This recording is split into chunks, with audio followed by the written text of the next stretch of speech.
To recommencer émission na biso ba mama batata bandeko to bandaki émission ndenge zalaka kaka bino moko boyebi balingaka Cyprien Wechite soki Cyprien Wechi abandi kaka eloko il faut kaka mobulu ebima batu baye bakoti bakati mais likambo te toko se fatigué te bino pe bolemba biso te tozali awa na parlement ya babi de Schengen na président wa Kumpala oyo eza parlement Fachi a sauvé le Congo tokobanda ko traiter ba makambo ya mboka na biso sujet ya lelo ezali distraction na kati ya communauté congolaise de Belgique ya France partout na diaspora distraction ekoti na Congo pe distraction ekoti bino moko na ba réseaux sociaux bouti komona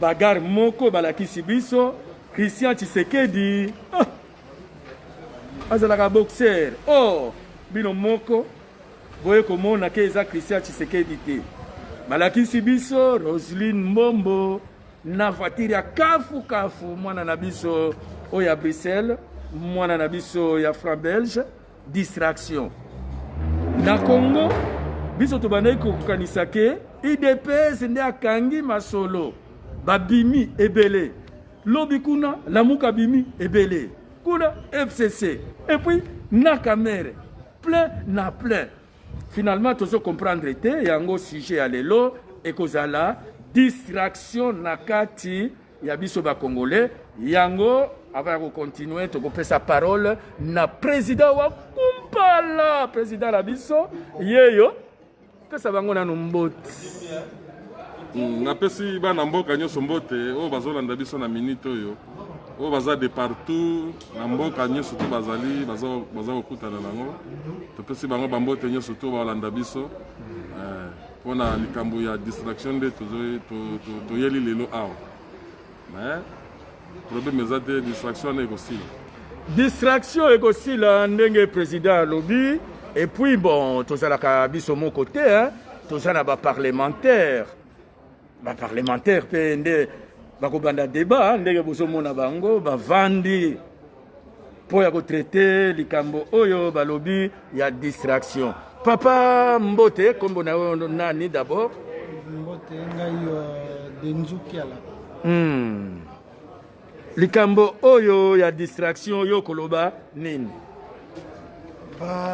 Mbote bandeko nyonso pona sujet na biso ya distraction nalingi kozwa vraiment temps ebele te mais distraction yango eza lokola eloko oyo ekoti sous-développement na mboka na biso eza distraction. Si on peut synthétiser ça, sous-développement ya mboka eza synonyme na distraction. Distraction wana ememi mboka musika mingi.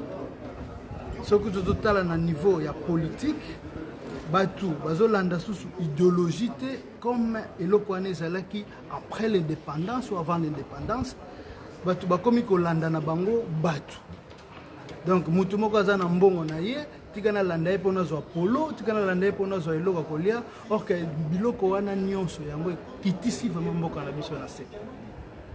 Et pour cela c'est vrai l'élection elekaki bien te mais tozwi ndeko na biso oyo à se faire kamikaze na kati ya mafia oyo ya ba oyo bazalaki konza mboka et mutu wana ayebisi biso bandeko na ye to aider ye po mboka na biso ekende liboso parce que la bonne volonté tozokomona yango mais ti lelo congolais azo continuer kana distraction azo comprendre te ko mona vision oyo eza na chef de l'état pour tozongisa mboka na biso na rail mboka vraiment ekendaki musika ekundami makasi. On a eu cette chance d'avoir un président qui veut vraiment le Congo. Oyo se sacrifier alobi ngai na kokoma milliardaire te na kotongani te menaye na zongisa mboka on apesa ngo valeur nango oyo ba congolais bazalaki nango avant. Donc to sungaye to éviter ba distraction inutile parce que yango mutuzo créer ba biloko nyonso distraction. tokozonga na sujet à distraction toza na parlementaire mosusu a se présenter mbote papa mbote les amis de Weti nkombo na yo nani kombo na ngai Joli Mantezolo longola nano masque pour une minute comme ça batala yo et puis okozongisa non masque eza pour la protection ya ngana yo non naza na 1 mètre kaka bato bamona elongi et puis okozongisa bazoyeba na bango nani yango Joli Mantezolo bato baza ebele bato baza na ba France na bato baza na posa koyeba kombo na ngai te to elongi na ngai te mais maloba ne na kobimisa distraction d'après yo okodéfinir yango ndenge nini distraction oyo ekoti na mboka na biso est-ce que distraction ekoti ou bien eza kaka bon ndenge biso bajournaliste toexagéraka na baterme d'après yo distraction ekoti nga mpo na ngai ndeko na nga déjà denzuki ala uto lobawa eza distraction mais distraction ngo biso soki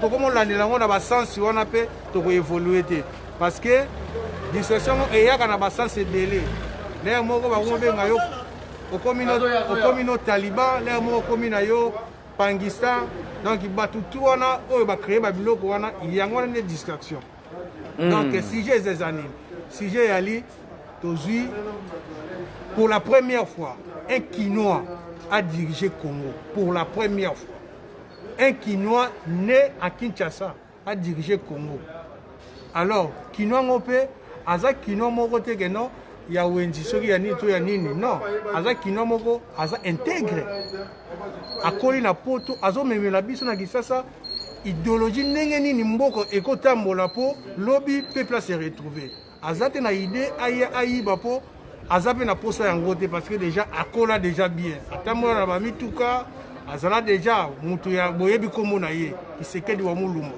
mwana na ye mdaza président ya Congo donc ça dit ye Kisekedi abundi bitumba mais akomisi biso na place wana te mais siko mwana nde azokomisa biso na place wana alors biso tout ba congolais ozala muluba mu Congo mungala muswahili tozala ini totika ba distraction pam ba yonga mikolo si je mona koya nango tokosa émission mbala sima so na wika muta commenter Pakistan pakistanais rwandais parce que bango ba la so idéologie wana biso Congo to koli bongo te donc vraiment to soutenir président pour to tambola donc idéologie ya parlement ndenge ezali mutoye muswahili wana muluba wana aza rwandais mutu wana nde rwandais nde idéologie tokozwa loi après to soumettre na président pe tokoleka na vote soki eleki président proposition eza wana yo distraction omoni yango ndenge nini comme je l'ai défini avant non yo lobaki kaka distraction pesa nano exemple concret ya distraction ouais mais distraction tozomona ngo na vie sociale parce que eza concept oyo ezalaka na kati ya société donc soki ozoba distraction tozotala makambo ndenge ezoleka na kati ya société vous imaginez lelo bato balobi ke tosala kini bopeto bato balobi ke tozala confiné état d'urgence mais okomona bato bake kosangana na bango confinement état d'urgence faut ezala lokola eloko moko ya réflexion que ceux qui tobimi na moment où il y a confinement qu'est-ce qui n'avait pas marché mais bato se lancer dans une distraction inutile de comprendre sens il y a maladie quand on a confinement état d'urgence tous ces mots là pour être un peu semblable bango bakoti na bango na distraction inutile bazana ba masanga bazana ba désordre kuluna OK corona oyo surtout ko mema distraction to sangisa ngona corona oyo eko pesa biso ngindisa poto réfléchir comment toko bima na buzoba oyo mboka na biso eke musika distraction oyo ememi mboka na biso vraiment na balabala comment toko bima nango. Merci beaucoup ndenge batu bazo kanisa ke awa eza ba blague bazo sala yango pona kozwa mbongo bien ko flatter non awa tozo flatter te ndenge bozo mona donc parlementaire moko asali proposition de loi toko voter semaine prochaine toko voter loi ya liboso loi et comme iboye proposition et on a eza proposition toko pesa na président président mpe tokoya kovote yango mutu soki aye biso tokola tata bo moko mama bo moko ekolo bo moko mokonzi bo moko tobandaki koyeba te soki oyo aza moluba moswahili te. Maintenant mutu soki aye na bareseau sociaux amoni Félix moluba wana amoni papa Fayulu sénégalais wana amoni boya fingi mutu wana nde rwandais. Donc toko voter loi na biso mutu na mutu semaine prochaine tozwa là bon président de azo diriger biso toye na proposition alors tozwi loi na biso. Donc à partir ce que tozwi loi wana mutu aye na réseaux sociaux abandi ngai nde pakistanais ngai nde taliban mutu wana aza rwandais parce que aza infiltré la kati ya communauté na biso nde proposition oyo basali na parlement. Donc awa c'est pour avancer tokotuna pe président idée oyo omoni yango ndenge nini.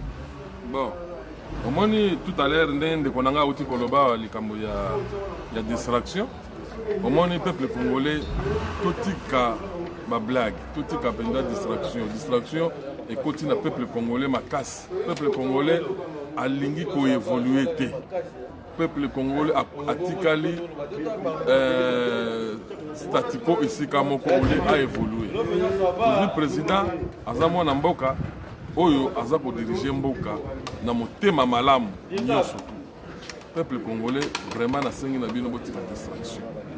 Tala neti confinement eza na Kinshasa bande konangai confinement balobi bon ba déconfiner bato baleli confinement balobi bon ba déconfiner bato bino moko bomona distraction ya peuple congolais bato basali ata examen nini ya makambo ndenge corona eza koboma bato te malade ezoboma bato me tala ndenge bakenda ba boîte na banganda baza kosepela mikolo nyonso balelaka toza na mbongo te bazofuta bato te me badekonfine kaka bato basopani na masanga na baboite mpona nini ndenge wana apres eza kaka bango moko peuple na toza na nzala dollar eza komata bongo dollar ezomata sikoyo mbongo wana bino bozwi oyo boza kopenemela yango bamasanga na babaro wana bozwi yango wana mbongo wana eza mbongo bokoboma nango te bofuta baloye ndenge bozoloba bofuta baloye bofuta babai bofuta courant il faut ka bosopa donc bino mboka bolingi kaka distraction kosepela masanga ere nyonso eza mawa mingi peuple congolais faut sanza peuple congolais tika distraction eza mabe kobina toboyi te kobina eza me il faut boyeba bowuti wapi mboka ewuti wapi mboka bauti koboma yango 22 ans mobimba. Et puis, na komela wana, tomoni bagarre, balobi, Christian Tshisekedi. Botana bino moko sikoyo na komela wana, distraction, bato baza kobunda, soki baza kobunda, bazo batia na réseaux sociaux, oh Christian Tshisekedi asali nini. Nyonso wana ezaka kapona kokitisa Christian Tshisekedi. Ezata na sens moko te bande ko ngai.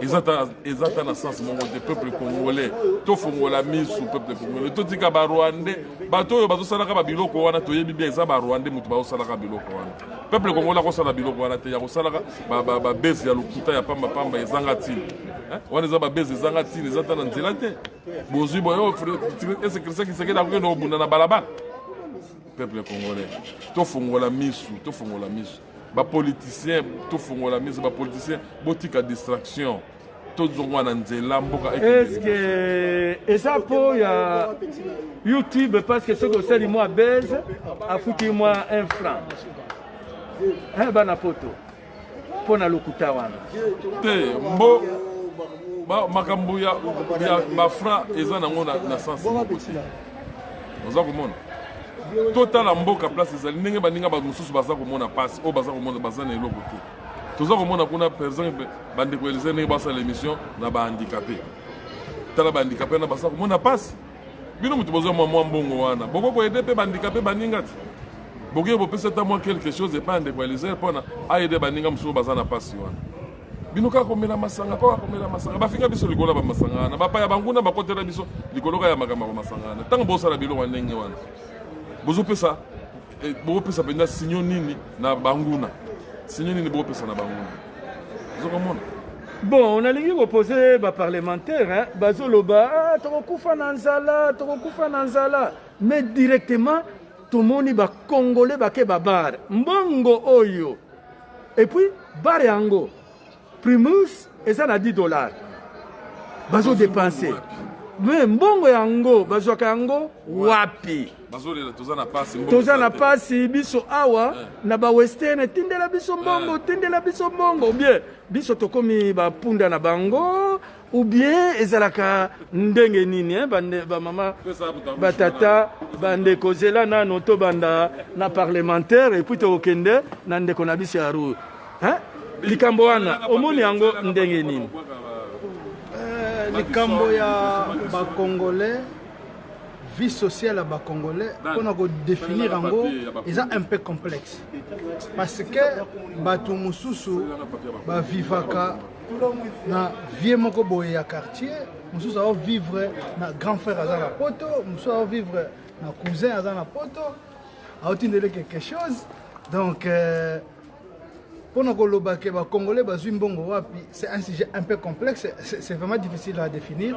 Mais les Congolais dès que tu as un biso bunda bunda. Donc moi a préféré naïe allier 1000 francs naïe abimana coin staff. Voilà, donc c'est cette distraction wana yangonde tozoko lobela lelo pour batu bazonga na moto que ozalaka ate concentré na eloko moko ke nazwa nanga $10 na ke nanga bar après lobe esili nango. Donc il y a un statico na mito ya batu bazoko évoluer soute pona modèle moko ya vie ba congolais ba accepta et yango muto luki lelo mboka na biso ezala na sous développement makasi. Donc Moutazo pensait souter comment faire pour Namboka parce qu'il s'est dit Mikonjoku Bazana Baosa et Logoté, là il a reçu la nine. Donc a préféré Naïe, Amiko Tsane na vie à Masanga, Amiko Tsane na vie à Kuluna, Amiko Tsane n'importe quoi. Donc c'est un peu ça ma réponse. Yo lobi nini batunyo sokaka Kinshasa, batu bakokufa na nzala, tokokufa. Déconfinement, batunyo sona bar, mbongo wana eutaka wapi? Biso pe awa na poto mama aza malade o kozimbongo olia kofuta loyer otindi yango na kin ye kuna na kin akena na ba likambo yo comment expliquer? Non mais likambo wana ya makambo no ba déconfiner Kinshasa batu mama dio so ba kena bar ba komosa ba ambiance bazo bina na bango nga quelque part na kopesa bango fautité na sens nini. Mon éducation déjà, ceux qui déjà ils ont bafoué, c'est-à-dire comment raisonner le coup la table sur quelque part le coup la genre on dirait Niama, parce que non dans un film mais dans la réalité ils ont faute na bango pété parce que n'engé ba diriger biso na Congo wana, donc c'est-à-dire bato na baza mité à mabe, mabe ici éducation ya ba congolais pendant au moins 20 ans. Donc à partir de 2007 et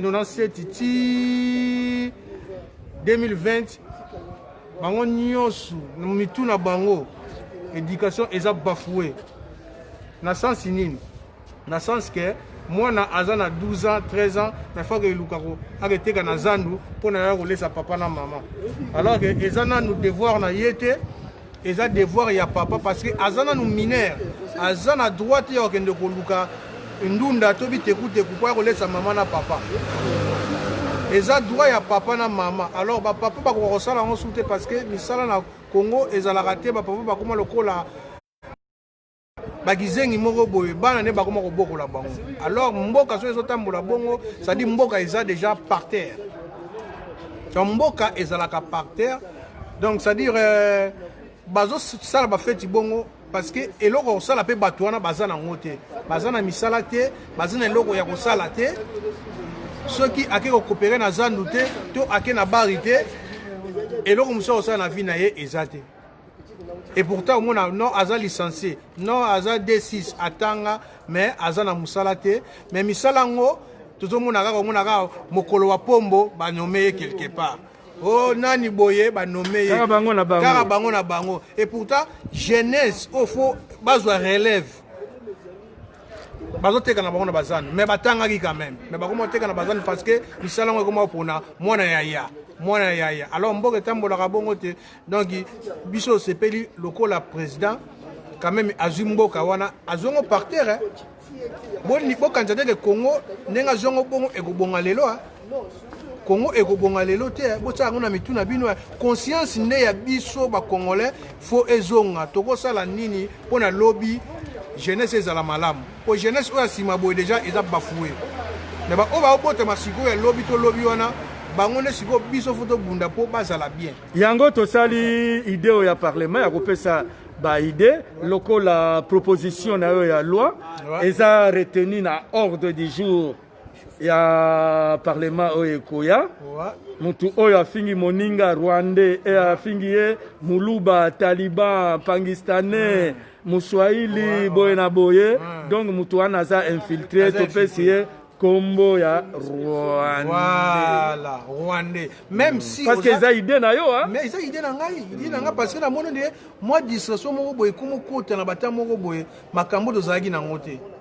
Mais ça si j'ai mon tokobeta ngo après. Tokobana kobeta parce que divisé biso ebele pour la resukisa likambo yo ya distraction tomoni batu babundi na boîte de nuit balobi Christian Tshisekedi alors ezalaki Christian Tshisekedi te awa ba fingi Christian na famille na ye distraction oyo okoloba nini non mais kasi si j'ai on habite robeta ngo après eza bato ba koma ba Pakistan to banani likambo eza bongo te ye na réseaux sociaux alobi on na ndenge moko boye après ça li base alors que eza Christian te to eza mutu wana te ye ayeka ka tomboli sujet et bien il lokola ye eza pona ba nombre de vies et puis ceux qui ba nombre de vies comme ebele YouTube apesi au moins centime donc kasi base yango na dia on ba kamela base yango na ça dit pour comment azwa mbongo mais na sima mbongo wana ayebite ke no azobebisa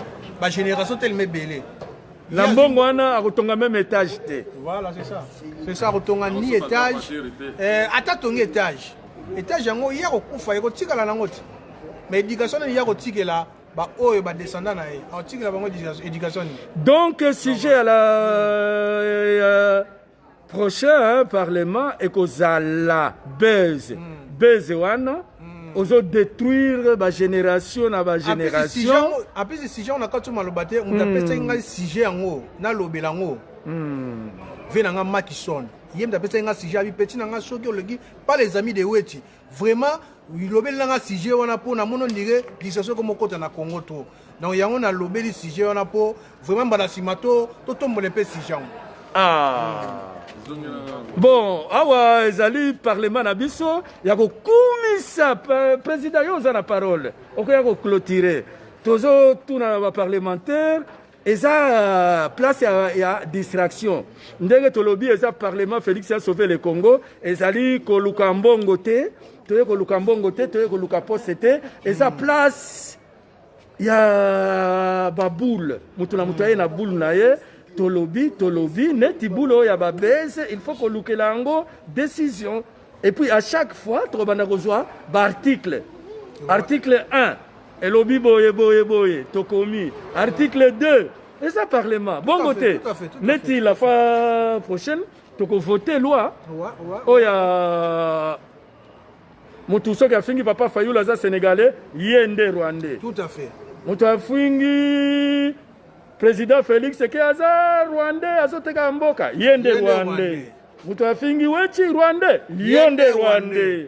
mutu afingi boye na boye yende rwandais oye na Facebook oye kotia babiloko ya lokuta Christian Tshisekedi azobunda oreza yete yonde rwandais yokoloba nini papa mais ce qui est encore pire ba Congolais ba koma ko préférer ba futilité de lokola makambo ya Christian Tshisekedi batu babundi na ndenge na bango mutu moko azwi akomi ono ezali Christian Tshisekedi et mutu nyonso akoti donc pe babandi kofinga sans vérifier to longwe na monde tozalaki nango ya bato abwania mais to koti na monde oyo ya excusez-moi na terme lokola banyama donc eloko oyo eza na tina moko te yango nde komi ko intéresser ba Congolais yango na toujours na sujet ya distraction tobima na eloko oyo soki tobimi na eloko oyo te mboka na biso ekotikalaka kaka boye au essentiel, où les gens doivent réfléchir. Et ça la sauté. Et comment kaka, et là, il y a pambala, pambala, tout le monde, oh, vraiment, peuple, oh, belge, ticket la biso, vraiment, peuple, oh, bunda pour l'indépendance. C'est plus les mêmes peuples aujourd'hui. Batouana, Sala, et Formboka, et Zonga. Il y a tout le monde qui relève donc Kundambo Kati, tout le monde qui Congo, heureusement, Parlement Félix a sauvé le Congo. Et il y a un boulot, il y a un père en 1960, net hier. Il y a un père, il y a Patrice Emery Lumumba, il y a Kassavubu, il y a Boligango, Kalonji, des idéologies on a toyé dans le Parlement. Donc, nous avons ces devoirs. Il y a que tombo la mboka na biso. Bongo te papa. Yangwana, voilà. Dans un devoir, il y a que tombo la mboka na biso parce que ndenga auto lo bawana. Surtout kanisi bato bazaki na bazwaka likanisi pe force. Que to lemi na bo mo foto bengana ba Belge, to bengana colonisation. Donc ba papa wana force bazaki na ngwana. Biso na mono ndike to za na ngo soute. Bango nde baza nango te. Biso toza nango na parlement. Non, s'il te plaît. Non, papa wana que idée force bazaki na idée bazaki nango. Cette fois-ci, to lemi au kata babakata biso maboko, bakata biso mitu. Cette fois-ci, to la décision colonisation et s'il faut soit indépendant. Donc papa wana force wana bazaki nango. Bango basalaki babunda na tana bango. Siko biso siko faut soit relève wana. Donc relève votre ozongo nini faut se retrouver la plus que papa wana. Merci plus beaucoup. que papa wana donc au mona mboka et otambola bien. Mais surtout quand comme il a système non il est taliban yona ni mboka to tambola te tito ko beta au mona beta mususu mboka moso ya mukie et yé coloniser Congo. Tala mboka lokola Rwanda et coloniser. Et même na nini na superficie à Kinshasa te. Voilà. Mais tellement pas la stratégie ba yé ba fani balongi biso pe ba fani biso pendant 20 ans. Il faut tout ce qui s'ango hein. Parlement il faut tout ce qui ça parce que les lots il faut tout clôturer. Toké maintenant et pas il y a président ko clôturer ce qui tout ça les émissions à mingi ezamabe et mwana longola nano mwana oh mon ami viens. Yomoko Hollandi. Bon. Pour conclure, fixer prochain Parlement. Je crois que vendredi, tu auras la primature. Fixer prochain Parlement. Batu oko tokoya. Toko voter loi ya liboso ya Parlement. Idée et outil et pas ya ndekonabiso. Toko voter loi ya liboso yonde président. Ouais, loi toko voter loi. Ndenge bandeko bauti koloba awa nakasa ba spectateur na biso balandi ndenge bandeko na biso bauti koloba voter loi ya ndenge plus le peuple congolais faut changement et quota. Il faut tout changer, peuple congolais faut tout changer, tout tika distraction. Peuple congolais tout tika kolanda ba politicien na sima. Toyeba eloko nini tolingi. Toyeba eloko vraiment toyeba eloko nini tolingi. Tika kolanda oh non on a parce que yazali Jean-Pierre Mbemba o pas dit c'est que doit te to yeba eloko nini tolingi peuple congolais a continué la distraction moko peuple congolais a raison revendiquer o ba yibi mbongo les caméra ba caméra ba kanga caméra peuple congolais le sous baluki o te caméra te batika ye parce que donc peuple congolais be eloko nini na lingite de ça va lingika ka kobina masanga eza na sens moko te. Donc tout changer, tout tika Rolanda, tout ça dans l'ambassade. Mais tout yeba biloko nini, tout ça n'ango besoin. Peuple congolais faut yeba biloko nini yoko revendiquer. Quand Kendaka Rolanda batu na ba marche pamba, bota na ba marche uti koleka ya la muka mutazo kene na marche, ayebiti na kene na marche, bazo tu na robike, na yebiti na kutu na yeki awate. Musuzo nga na yeki ka kozwa mbongo. Papa, yoki kozwa kaka pona kozwa kaka mbongo. Mikolo ngisu ba pesa ko mbongo te. Bongo ka mbongo na ba pesa ko sala na ngoni. Après banda ko lela suzo passe. peuple congolais. Peuple congolais. Merci beaucoup. Tozui jeudi, hein? Jeudi à 19h. Ah, yon de au complet. Jeudi, rendez-vous jeudi à 19h. Bon, l'andabi soit en direct. Parlement. 19h on a parlement. Parlement de bon, na boaka mwa batunanga. Oyo bakoko balandakanga mikolo nyusu. Bon, na boaki nano leki na Makison ceinture vert. Judoka ceinture vert bana kimbangu boyebi Makison ceinture vert les grands judoka. Na boaki leki nanga Machikunde malgré azana matanga vraiment mes condoléances leki nanga place Ozali. Joli Matezolo. Na boaki lisusu nani Deba Musamba place Azali na madame naye Karine. Moi si ya Mongo kitoko. Na boaki lisusu nani Michel Tidibi na Bruxelles. Na boaki Michel Tidibi na Bruxelles place Ozali. Alors na bosanité oyo yangai Akoma ceinture noire, si vous pouvez rectifier. Akoma qui sonne, Akoma ceinture noire à Bruxelles, na club à Bruxelles, Yaban à Bruxelles, la salle à judo. Voilà, donc Akoma ceinture noire, on a rectifié parce que la ceinture verte Nagazaki, na Kishasa. Voilà, donc merci beaucoup, Tokomi. Na clôturer na madame Nangai, mon place à Yanko place à Zali. Na o Yanga Moussous à Canada, ayebi Céline Mbouyamba na Canada. Merci beaucoup, Tokomi na Souka émission na biso. Rendez-vous jeudi à 19h. Tokofote loi ya liboso. Comme d'habitude. Parlement ya babi de Schengen. Ba parlementaire bazana esprit ya ba papa na biso ya 1960. Esprit wana il faut to zongisa yango pe to bakisa mwa mungwa pilipili pokomba. Kolanda ba politicien boyoka. Ba parlementaire baza ebele hein. Kokota nager ya ba politicien sokazi pouvoir ezana d'abord famille na ye na d'abord na ba entourage na ye. Vous comprenez? Donc c'est ça, botika makambwana, onga muta Failu, onga muta Tshisekedi, onga muta Bemba, onga muta Kabila, onga muta Boye. Papa, botika kolanda ba politicien, botika. Merci beaucoup, Tokomi la Souka.